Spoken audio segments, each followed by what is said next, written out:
কাঞ্চন লক্ষ্মীকে ভালোবাসে, তার মানে তুমি বলতে চাইছো আমার একমাত্র ছেলে ওই ঘুটুগুনি মেয়েটাকে বিয়ে করে ঘরে তুলবে?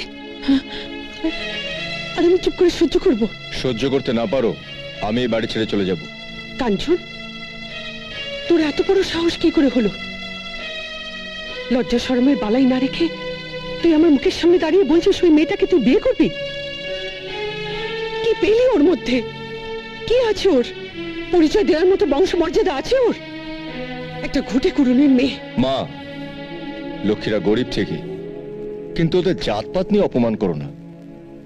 আর একটা কথা বলে আমার ধৃষ্টতা তুমি অমার্জনা করো। কি বলবি? নতুন করে আর কি বলবি? হারটা লক্ষ্মীকে ফেরত দিয়ে দিও, কারণ এই হারটা তোমরা লক্ষ্মীকে দাওনি, আমি দিয়েছি। রায়বাড়ির বউ ওই মেয়েটাকে আমি কোনোদিনও হতে দেব না, কোনোদিনও না। আপনি উত্তেজিত হবেন না মা জননী, যা করার আমিই করব। কি করবে তুমি? ছক একটা মাথায় এসেছে, তবে খরচের ব্যাপার আছে। খরচের কথা তুমি ভেবো না, টাকা পয়সা যা লাগে আমি তোমায় দেব, কিন্তু আমি চাই আমার কাঞ্চনের জীবন থেকে ওই পোড়ানমুখী চিরকালের মতো সরে যাক। হবে, কাল থেকে আমি আমার কাজ শুরু করছি মা জননী। আপাতত এটা রাখো, প্রয়োজনে আরো পাবে।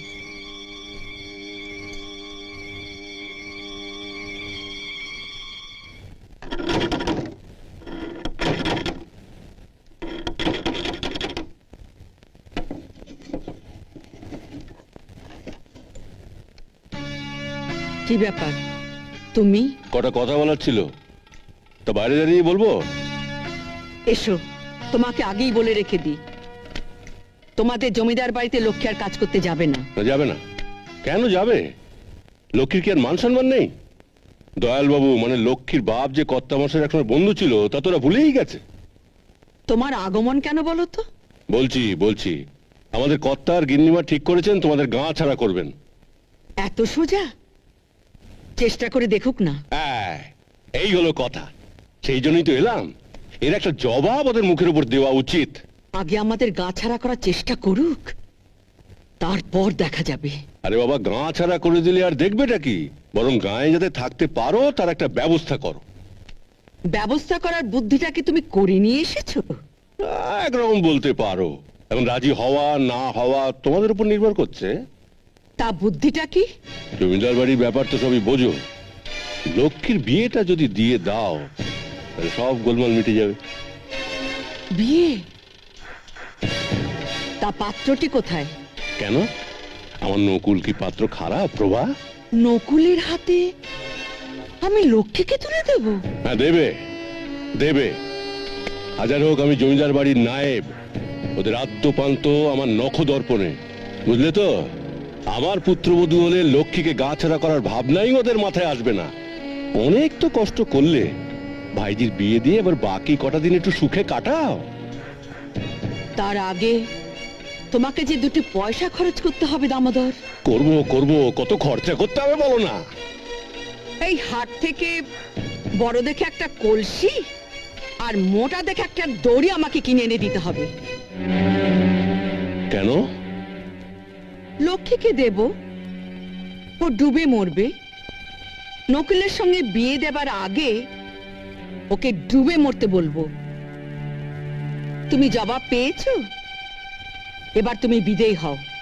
আমাকে ফেরত পাঠিয়ে ভালো করলে না প্রভা, পরে কিন্তু পস্তাতে হবে।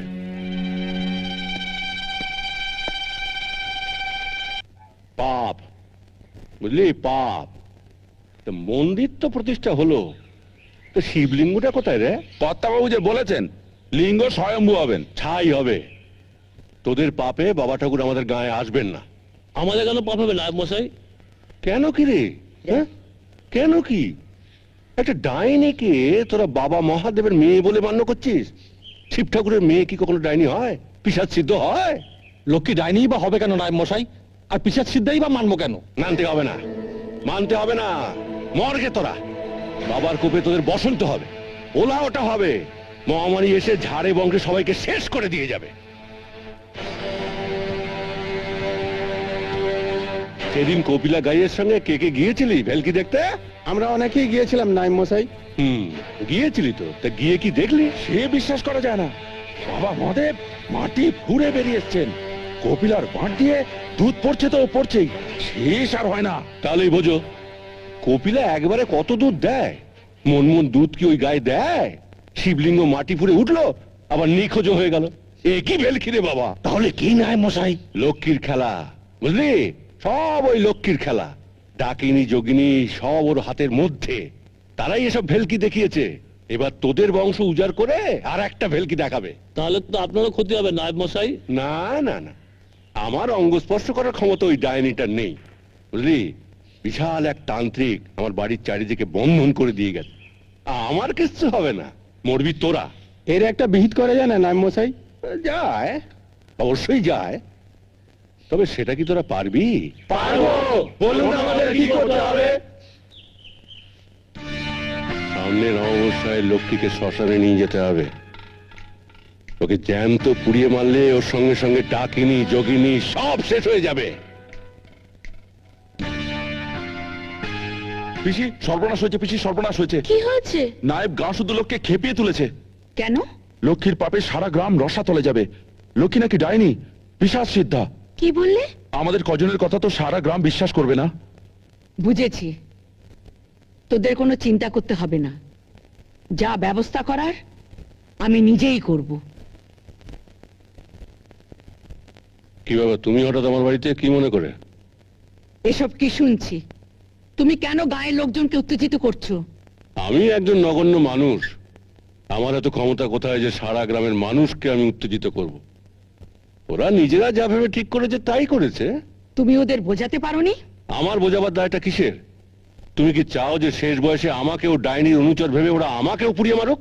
মেয়েটার প্রাণ ভিক্ষে চাইছি আমি, দয়া করো। ইচ্ছে করলে আমার লক্ষ্মীকে তুমি বাঁচাতে পারো। কথাটা আগেই তোমার ভাবা উচিত ছিল প্রভা। একদিন আমি নিজে তোমার কাছে প্রস্তাব নিয়ে গিয়েছিলাম, সেদিন তুমি রাজি হওনি। কুকুর বেড়ালের মতো সেদিন তুমি আমাকে তাড়িয়ে দিয়েছিলে। তখন আমি বুঝতে পারিনি নায়েব যে এইরকম ভয়ঙ্কর প্রতিশোধ তুমি নেবে। বলো কি চাও তুমি, আমি তাতেই রাজি। কিন্তু আমি তো রাজি নাও হতে পারি।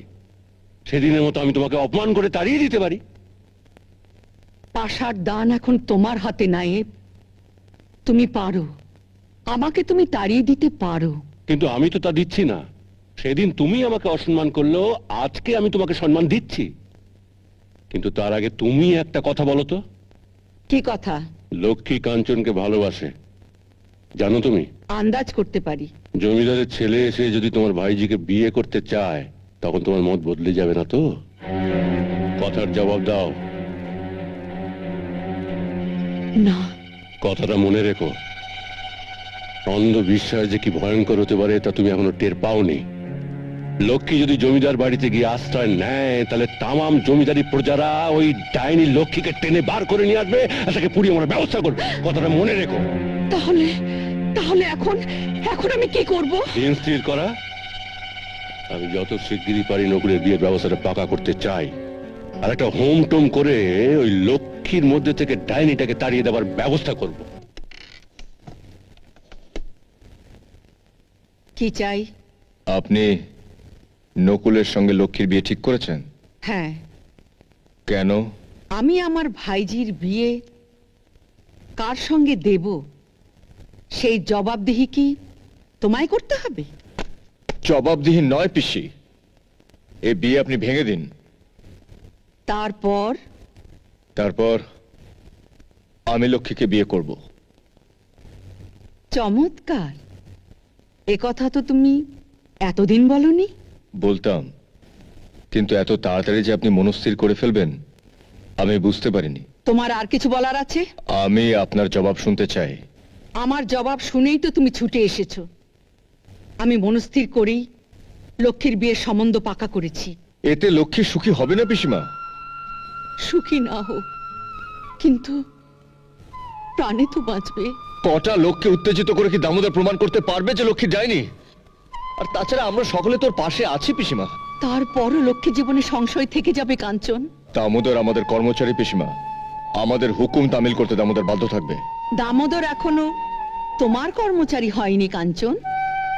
তোমার বাবার কর্মচারী, আর তোমার বাবাই বা এই চক্রান্তের মধ্যে নেই, তাই বা তুমি জোর দিয়ে কি বলতে পারো? পিসি, ওকে চলে যেতে বলো, চলে যেতে বলো এখান থেকে।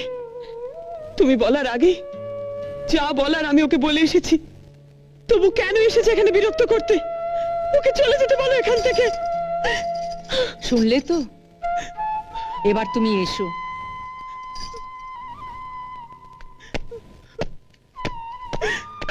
আপনার ছেলের পথের কাঁটা আমি সরিয়ে দিয়েছি মা ঠাকুরুন।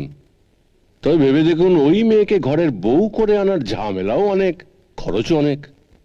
আমি তোমায় অনেক টাকা দিয়েছি দামোদর, শুধু টাকা কেন, গহনাও দিয়েছি। আগে হ্যাঁ, তা দিয়েছেন, তো সে তো এই ধরুন লক্ষ্মীর পিসিকে তুলে দিতে সব খরচা হয়ে গেল। তারও তো সংসারটা চালাতে হবে। লক্ষ্মীর বিয়ে হয়ে গেলে সংসার চালাবে কি করে? আমারও তো হাত ফাঁকা। কত টাকা তুমি চাও? তা ধরুন 1010 পেলে ভালো হয়। এত টাকা তো আমার কাছে থাকে না দামোদর। তাতে কি হয়েছে? আপনি একটা হাত চিঠি করে দিন যে আপনার ব্যক্তিগত দরকারে 10,000 টাকা দরকার। আমি খাজানচিখানায় সেই চিঠিটা দেখিয়ে 10,000 টাকা তুলে নিই। এতে করে সাপও মরলো, লাঠিটাও ভাঙলো না। মানে টাকাটা না পেলে বিয়েটা দেওয়া যাচ্ছে না, এই আর কি। ঠিক আছে, তুমি অপেক্ষা করো, আমি হাত চিঠি লিখে আনছি। ঠিক আছে।